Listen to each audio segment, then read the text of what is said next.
Hello, hello, hello, everybody. It is Stevie Aisha Mills. Absolutely excited to be with you for another episode of The Conversation with Stevie. I am overjoyed. I love people who I know personally, y'all, and who are doing amazing things. I'm like, oh, my gosh, I'm so glad that she is my sister because brilliance reigns from this woman, just brilliance. And so I'm going to read some biographical information from her, but you are going to learn so much about this wonderful woman. And so her name is Dr. Sharon H. Porter. I'm so excited I cannot even talk. And I know Dr. Sharon H. Porter, she resides in the Washington, D.C. area. She is the owner of Perfect Time, SHP LLC coaching and consulting firm, founder of the Grind Entrepreneur Network, and creator and host of Write the Book Now interview and podcast show. Sharon is the author of The Power of Networking, How to Achieve Success with Business Networking, Next in Line to Lead Book, The Voice of the Assistant Principal, and the upcoming class of 2017, What's Next? I love it. I love all that. I'm here for all that. She is a contributing author for the MLM book, The Business of the 21st Century, Women on a Mission, Sisterhood of Stories, 3 P's of Success, Purpose, Passion, Profit, Renegotiating Greatness, 21 Lessons from Bold Entrepreneurs Who Have Built Successful Brands, and Black Women by Birth, Championed by Choice. Sharon has served as an educator for 25 years. She is a leadership coach for novice principals currently and assistant principals in a large urban school district. This lady is bad to the bone. I could have told y'all. Y'all heard this amazing biographical information, but I knew that when I met her, it was just like phenomenal because not only did she know some of my family members, but she is from the great state of North Carolina, and I just appreciate women who have just gone on to do amazing things. And anybody who has earned the title of doctor, because, you know, I'm getting an honorary doctorate. I'm claiming it and naming that thing. Anybody who has earned it and put in the work is a champion in my book. So welcome to the conversation, Dr. Sharon. Stevie, thank you so much. It is absolutely my honor and my pleasure to be back on the conversation. I love you, and I love the conversation. Oh, I love you, too. And I am just like, you're like, I hear in my head, I'm every woman. I love it. I love it. And you have come by the conversation. And a lot of these accolades were not even there the last time we talked. So tell us about the journey you have been on this year. You've been knocking out goals like Mike Tyson used to do to people back in the day. Stevie, I'm telling you, you know, it's almost as if just a heavy burden lifted off me when I defended my dissertation back in May. And so when we talked before, I was still working on it. And that really had me bound. And I tell you, ever since I defended and no longer had to be in the trenches writing that dissertation, I said, I can accomplish anything because that was truly a journey. And so I have just kept that grind up that I was doing for that dissertation, and I've now added it to all the things that I wanted to do. I'm now doing them. So I'm just very grateful. My podcast show has really kicked off, and so that was one of the things that I really wanted to do and just didn't have the time to do it. And so I'm just very grateful that I have that time now. So thank you. You are so welcome. And I've heard some things about the dissertation. I've heard some things. I have some close friends who are defending right now, and they're like, oh, my gosh, oh, my gosh, oh, my gosh. And so anybody who's gotten through that process, I just applaud them because I understand how much focus, tenacity, you know, stick-to-itiveness, all that stuff that goes into that, and that's a testament. And I know that a lot of people who look like you and I don't really get to that level by choice, by whatever standards, but I greatly appreciate that. And I greatly appreciate what you do for education. I believe that teachers are truly the heroes in life, because without a teacher, none of us would be here. And so talk to us about some of the things you do in the education world and how your book is really helping to reinforce that. Absolutely. I am currently a leadership development coach, and what I do, I coach first and second year principals and first and second year assistant principals. And when I tell you this is my dream job, I absolutely love it. I was an assistant principal for 3 years and a principal for 8 years. And so just now to be helping those new principals and assistant principals, because this, when I started as an administrator, I did not have that support, that one-on-one support that I'm able to provide these novice leaders every day. And so it's really a pleasure to be able to go into these schools and serve as someone that they can depend on and someone that they can look up for support when they need direction, because that first and second year and even third and fourth, but specifically those first 2 years as an administrator are difficult. They are trying, and so I've been through it. And one thing that I always tell them, I don't know the answers, but I can certainly help you find the answer. And so as a coach, that's what I do. I help coach them into the best leader that they can possibly be. And so it's really, and that's really why I created Next in Line to Lead. My dissertation, as we were talking about, my research was based on principal preparation. And I was in the middle of my article, of really looking at my articles, and realized, hey, I really have an interest in how these assistant principals are being prepared to lead their own schools beyond my school district. And so, of course, my research, the literature review, was only looking at my school district.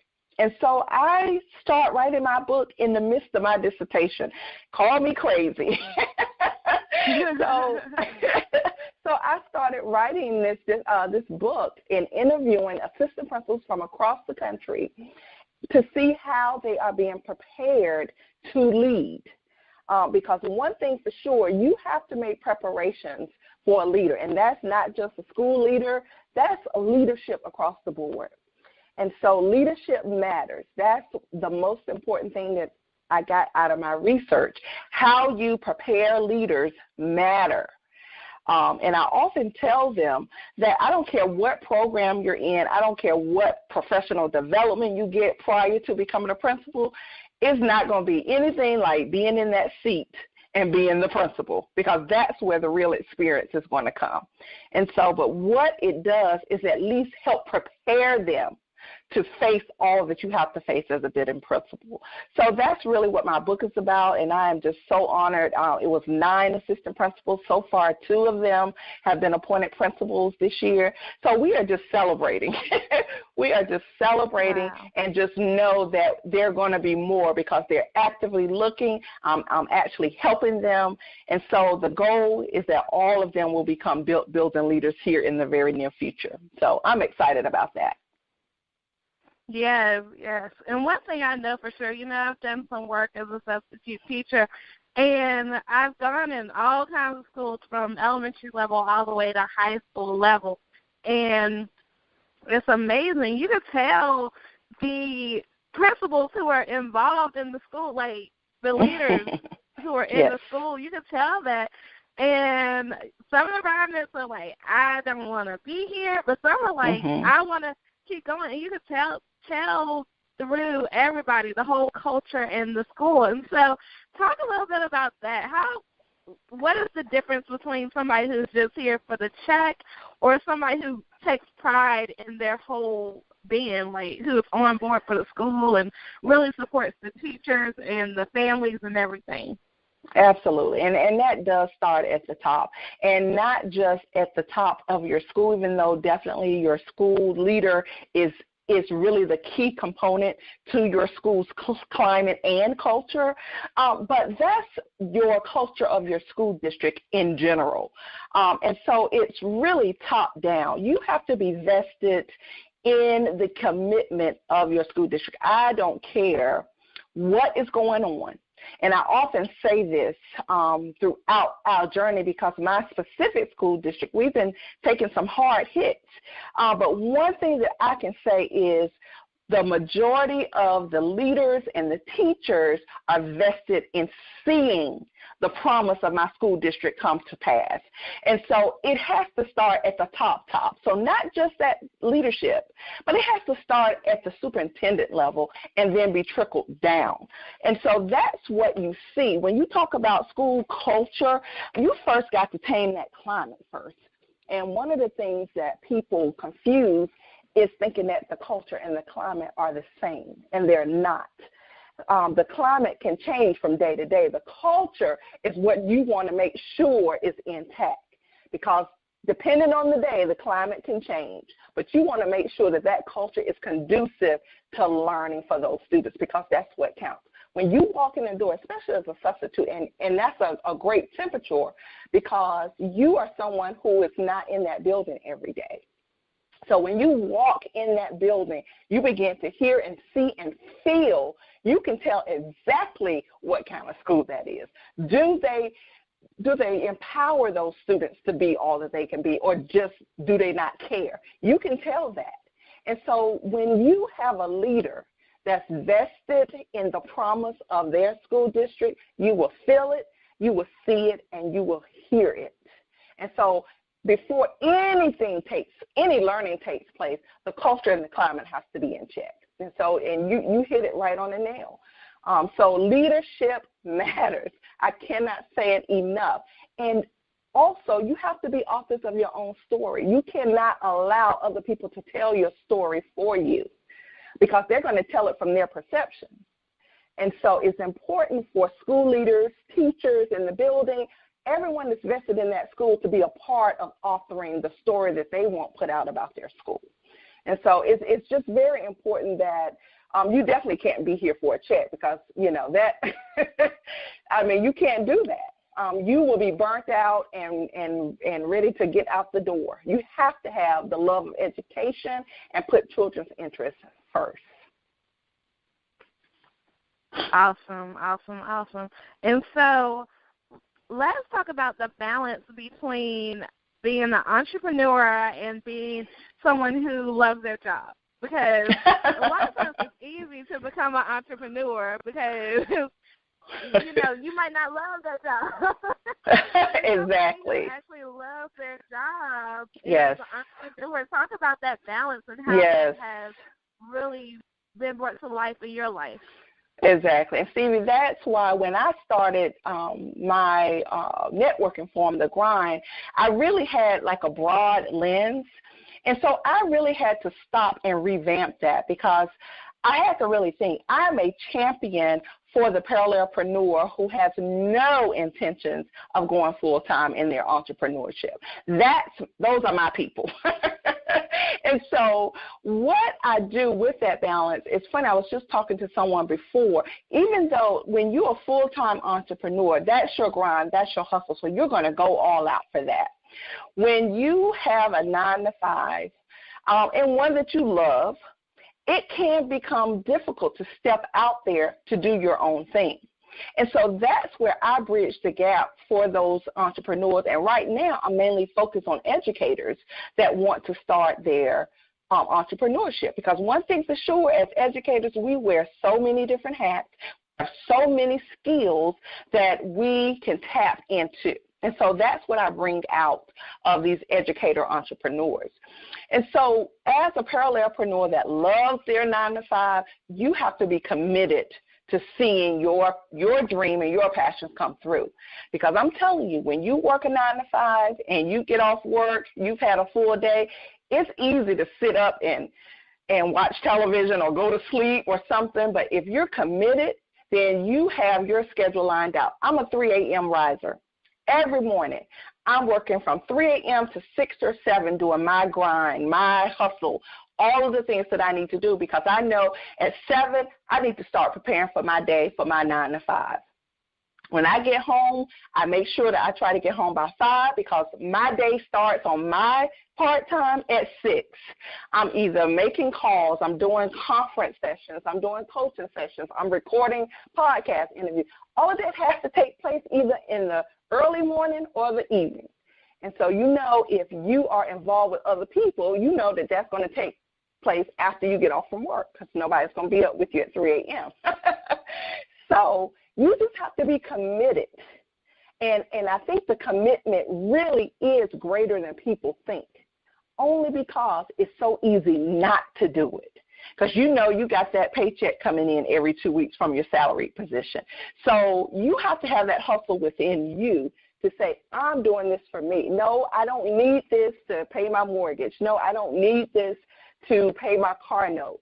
But I'm doing this for me. And that's what I appreciate. And so the commitment must be there, or it's easy to stop. So, that's for me, that's what you have to have, is that commitment to see it through.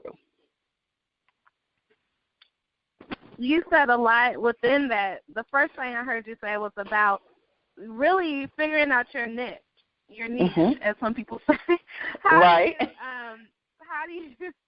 How do you get there? Because I remember when you did start the grind, and now to hear that you focus on parallelpreneurs, I think that is brilliant, because that is who you are, and that is, yes, because it is exactly. so many levels to this entrepreneurial thing. I wish I would have had a job that I fell in love with, but right. I think that because I didn't really know, what I was supposed to do, or what I said my it factor. That's probably why I didn't have a job I was in love with, because I wouldn't have been on that job. And so if I knew what I was born to do, I think I could have found the fit to be in corporate America. Now it's kind of hard to think about going back. But I know. It's kind of, I can't even imagine, right. 10 years later, or, wow. 2009, 8 years later. That's like, I can't imagine being in that. But if I would have had that, that would have been great, But it also, like you said, would have been a different animal to kind of tame, because you're getting a paycheck monthly, right. weekly, however it comes. So it's like, oh, I don't need to do this. Right. So exactly. Was it difficult or easy to get that pared down to the fact you're like, I'm only working with parallelpreneurs for this? What was that process like? Well, one thing that we do well is we will hop on some webinars. We will listen. That whole PD for entrepreneurship is real, right? Because we're in a lot of the same circles. And so, as you listen to individuals who've gone down that road, and they tell you, you have to narrow that thing down. And I heard that in the beginning, but again, just doing this is what I want to focus on, and I just found out that my time wasn't well spent. I was doing more, but receiving less, if that makes sense. I was putting out a lot of energy, but then it didn't equal up. And so I had to just stop and look, because my time is valuable because I'm working. And when I work from 9 to 5, I am working. You know what I mean? So when I get home, I'm tired, but I got to get that second win, and I've got to keep going. So I had to really stop, and that's what I did. I stopped. I had a wonderful group, and, it was many people in that group, but it just wasn't right. It wasn't right. And so I said, I've got to stop and really think, where am I most valuable? Where can I give the most value? So I can't, and I have to be real with myself. These individuals who are out here doing their thing 100% of the time, that's a whole nother beast. You're able to do so much during the day. And that's what I find. Most of the things, all of these wonderful networking events, all of these webinars at 12 o'clock in the daytime, I'm like, I work. I can't do that. So I had to really stop and say, who can I help and how can I be helped? because this is not working for me. Because what you're doing is wonderful, but it's not for me, because I can't do that. You know what I mean? So I had to really look to see how can I maximize what I can offer someone. Because I can't offer a full-time entrepreneur anything, because I've never done it, and I have no intentions of doing it. And so I don't want to even waste my time going down that avenue. So what do I look like trying to coach someone who's trying to go full-time as an entrepreneur? That makes no sense. So I had to come to grips with that. And so one thing that I started finding was educators were coming my way. You know, those were who the people was tagging me for my discovery sessions. And I'm like, oh, my God. And then those were the people who were signing on for coaching. I said, okay, maybe I just need to really narrow my focus, because I don't want to be all over the place, because then I can get better at this one thing. I can become the true expert. I have the knowledge, but when you're trying to learn 50 things, you're not going to be an expert in everything. And so that's really what helped me. It was the results that I was getting that I had to really listen to and look at the data, the evidence, to say, okay, this is where I need to go. And I stopped. I did. I sent out a little notice in my little group, and I revamped. And now it is absolutely wonderful. It's like this is what I need to be doing. This is, it's just more appreciated. Just because, again, I really couldn't offer to these people who were entrepreneurs 100%. I couldn't offer anything.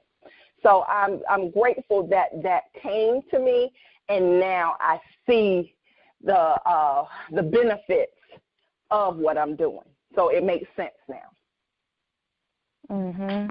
And that clarity piece is so profound, because even recently, and I know that you and I have had this discussion, even what you're great at as a whole, like society, what you're great at is not always what you need to be doing. For me, we talked about the fact that I know PR. I know PR really well, but that's not what made my heart sing. And so even recently, I just did kind of a rebrand in a lot of things. And I was like, I want to be a consultant. I don't want to do full service PR. And for me, I finally, you won't find any rates on my website that say anything about done-for-you services. And that was a big shift for me. And even now, I not shifted again, but expanded somewhat, that I want to work with people who have, positions, whether they be corporate, whether they be wherever, they have careers, but they want to do more. And I told some people recently, and I remember when I was, scared to make that leap to full-time entrepreneurship. It was a scary thing, and that was my leap. I had to give myself permission to sign my permission slip. I had to gain the courage and confidence to sign that permission slip in my life. But so many people have other things that they're so fearful of doing, and what God has really been talking to me is really finding women who need courage and confidence, who may be in corporate America, who may have gotten all these degrees, all these alphabet soup that we have, and they don't know what to do now. And so he has shifted me, and I think that it's a thing where, because my goal and aspiration in life was never to be a full-time entrepreneur. That was something that God kind of shifted me into. It wasn't that I woke up and said, let me be a full-time entrepreneur.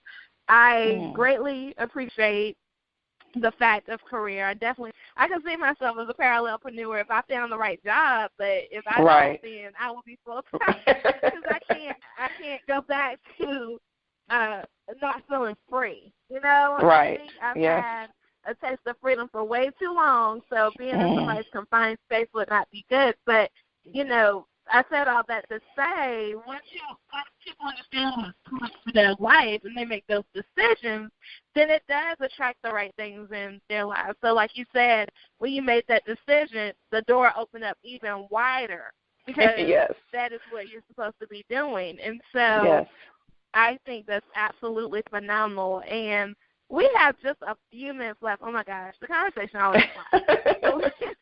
I have a few minutes left, and what I want to do is definitely uncover anything that we have not uncovered today. You're like, Stevie, we got to tell them this. So tell them what's on your mind. Tell them what we need to know. Tell us any words of wisdom, and we will come back and get your contact information for everybody. But what's on your heart to share with the people before we leave? Well, you know, one of the things that I would just love to share is you have to silence the noise when you are trying to do something. When it's in your heart and you know that you have the ability, the knowledge, all of that to get something done, you have to silence all of the noise that you will get, because that's one of the things that I had to come to grips with for myself. And some people that have things to say, sometimes it's not ill-intended. Sometimes they think it's for your best interest. But even that, and I always say, if you are confident in your ability to do something, then you don't let anyone else deter you from doing it. And I just truly believe that. And I always give the example, one of the assistant principals who was in my program, she was an assistant principal, but for 2 years. And so her whole educational journey was almost like fast-tracked. She wasn't a teacher very long. She was then a mentor teacher. She wasn't a mentor teacher very long. She became an assistant principal. Only 2 years in my program, she was an assistant principal. She applied to be a principal after that second year. Oh, my God, you would have thought the heavens fell down on people like, what is she doing? You know, why is she applying? And I had a conversation with her. I said, do you feel that you're ready and you can handle what it's going to take to be an effective principal? She said, absolutely. I said, well, then you can't listen to any other negative talk about you're not ready. Because if you feel you are, and that's very important, Stevie, you have to feel that you're ready, because if you have some doubt about it, then that's a whole nother issue. But if you're confident in what you can do, you silence the noise and you keep doing it. And that one little piece of advice has taken me over mountains. And so I just want to tell people, whatever is in your heart to do, you do it, and let no one or nothing deter you from keep going. So that's what I want to leave with your listeners. Awesome sauce. And Dr. Sharon is in the house. Dr. Sharon, please give us your contact information and how we can stay connected. Absolutely. My website is SharonHPorter.com, and I am on Facebook, Twitter, Instagram at I'm Sharon H. Porter. I am Sharon H. Porter. And so you can find all of my other contact information on my website, SharonHPorter.com. The Grind, Perfect Time, and Write the Book Now. Awesome, awesome. I'm so glad that you were here. I appreciate you. Every time I get to connect with you, you know, I think we have a relationship with food. The first time I ever met you, we were eating, and yes, and I think that truly just speaks to who you are. I feel like you just are such a great Southern, like, delectable delight, because I feel just amazed every time I get to speak to you. I feel like we have some hardiness with what you said. We could go forth and implement what you said. And I hear your educational background, you know, in front of the class, in front of the school, in front of the computer, all these things. I feel it when you exude it, and I see definitely that God has created that in your it factor. So thank you for being here today. You are appreciated. Thank you so much, Steve. I appreciate all that you do. You're welcome. Everybody here, we learned a lot, and y'all, if you don't know what you need to do right now, I feel like we have some homework to do from the doctor, and so we got to get this niche down. And so if you ever need to connect with me, anybody just need to spell my first name correctly, Stevii, again, Stevii, and you can reach me at Stevie.com. You can reach me all over social media. And, of course, you can reach me here at the Conversation with Stevie. I would love to be connected to you. And, everybody, you know I never say have a great day. I always say make it a great day. Why? Because you, and yes, you too have the power to do so. I'll talk to you later.